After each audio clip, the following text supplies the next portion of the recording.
We experienced a miracle. Years ago when we lived in the States, we went through a terribly challenging financial time. It often threw me into fits of hyperventilation and depression. I don't even know how we kept going. Years later, when we found ourselves in Israel, even though there had been short periods of relief and breathing space here and there, it once again became unbearable. I remember arguing with hubby over whether eggs for breakfast was too expensive and should be reserved as a dinner food, all the while still publishing hundreds of stunning, gorgeous recipes to fill my books, magazines, and website. Hubby would sometimes come home to find me sitting on the floor in complete despair.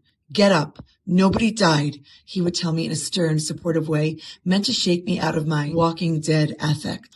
At one point, to help the situation, we committed to learning and prayer practices, one of which was the daily recitation of the Torah portion that relates the story of the manna falling from heaven as the Jews wandered the desert for 40 years, coupled with a prayer for livelihood. I began this daily ritual and waited for a miracle.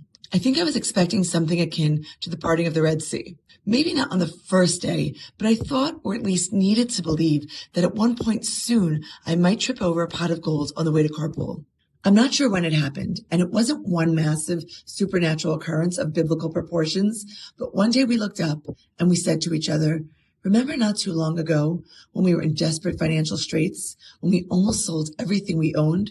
The financial struggles of the past became a distant memory, and for a long while a source of strength from which to fill our reservoir of faith. But now I'm going through a new challenge, one that feels even more gut-wrenching, and that has been going on for more than 2 years. You can be sure I took on an extra daily prayer specifically for this issue, and while I wait for it to resolve itself, as in just completely disappear, hubby tries to remind me that nobody died, and remember not too long ago, referencing our old struggles that are thankfully a thing of the past. Even so, since it's been 2 years, I'm having a really hard time finding comfort in past successes.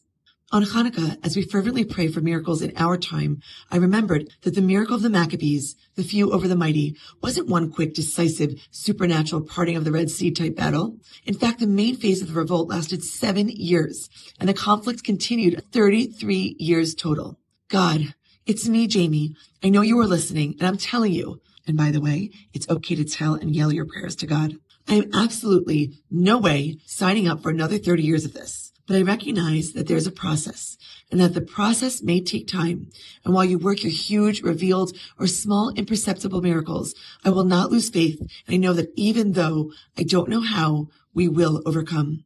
You do realize that I'm talking to myself about my personal struggles while also understanding that this is the exact message and answer for the Jewish people right now. Even though we don't know how, we will overcome.